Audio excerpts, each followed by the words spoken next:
मुखिया चुप रहा, लेकिन तभी बगल से बाली आ गया, गांव का वो आदमी जिसे दूसरों के दुख में भी मजा आता था। मुखिया जी, मैं तो कहता हूँ कि इस रघुवीर को गांव से निकाल देना चाहिए।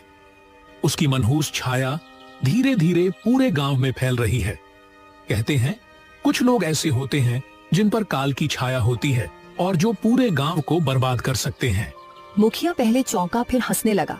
बाली भी हंसने लगा। अरे बाली, तू भी ना चल, छोड़ इसे, चल यहाँ से।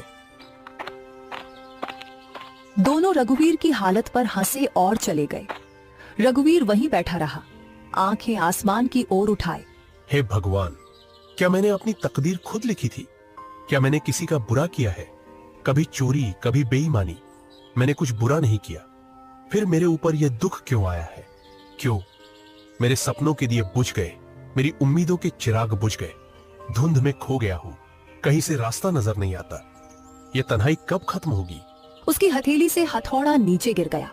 उसका हौसला उस दिन भट्टी से पहले ही बुझ गया था। मैं आज भी खाली हाथ जाऊंगा। राधा उम्मीद लगाए बैठी होगी। मेरा तो घर जाने का भी मन नहीं कर रहा। मैं क्या करूं? मेरा बेटा भूखा होगा। शाम को रघुवीर थका हारा अपने घर पहुंचा। उसका चेहरा उदास था। जैसे ही उसने घर में कदम रखा, राधा ने उसे देख लिया। अरे क्या हुआ रघु, आज तुम्हारा चेहरा इतना उदास क्यों है? अरे कुछ तो कहो। रघुवीर की आंखें भर आईं। उसने धीरे से राधा की ओर देखा। अब तो सारे गांव वाले भी मेरी बुरी किस्मत का मजाक उड़ाने लगे हैं राधा। और क्या कहूं, आज तो दुकान पर एक भी ग्राहक नहीं आया।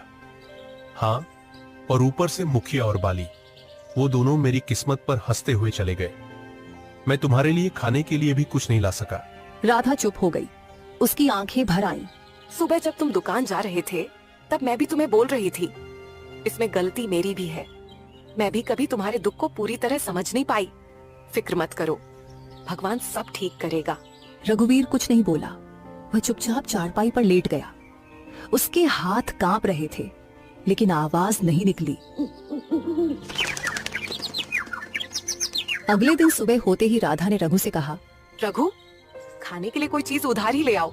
हमारे गांव की दुकान हो सकता है तुम्हें कुछ सामान उधार दे दे। नहीं राधा, मैं कल भी गया था उसके पास। वह पहले अपना पिछला उधार मांग रहा है। अब मुझे उसकी दुकान पर जाते हुए शर्म आती है।